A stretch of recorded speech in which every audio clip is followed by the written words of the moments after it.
প্রথমে কড়াইতে কিছুটা তেল নিতে হবে, তার মধ্যে কালো জিরে আর কাঁচা লঙ্কা দিতে হবে।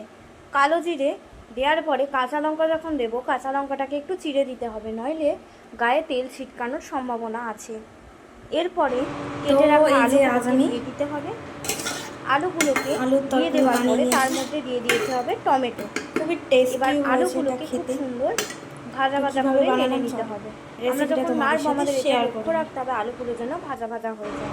তো এই যে আজ আমি তার মধ্যে আমরা একটুখানি দেবো নুন। আলুর তরকারি বানিয়ে নিয়েছি। নুন আর হলুদ দেওয়ার পরে আমরা এটাকে ভালোভাবে নাড়বো। খেতে আমি এবার এর মধ্যে দিয়ে দিয়েছিলাম কিছুটা কুচি করে রাখা পনিরের টুকরো। এটাকে ভালোভাবে আলুগুলো ভাজা ভাজা হয়ে গেলে টমেটোটা ভালো করে সেদ্ধ হয়ে গেলে এরপরে আমরা এর মধ্যে দিয়ে দেবো পরিমাণ মতো জল। তারপর ভালোভাবে বানানো নিলেই হয়ে যাবে তোমাদের সাথে শেয়ার করি আলুর তরকারি তৈরি। তোমরা চাইলে এই যে আজ আমি মধ্যে সানরাইজের আলুর তরকারি বানিয়ে নিয়েছি, যেটা আমি দিয়েছিলাম। খুবই টেস্টি। রেসিপিটা তোমাদের কেমন লাগলো?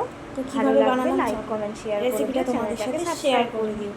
এই তরকারিটা রুটি এই যে আজ আমি সাথেই খাওয়া যাবে, ভাত দিয়েও খাওয়া যাবে। তরকারি বানিয়ে নিয়ে তরকারিটা খেতে খুবই টেস্টি তোমরাও খেতে শর্টকাটে যারা প্রথম কিভাবে রান্না শিখছো, রেসিপিটা তোমাদের তরকারি বানানো শিখছো, এই তরকারিটা কিন্তু বানিয়ে ট্রাই করো। এই যে আজ আমি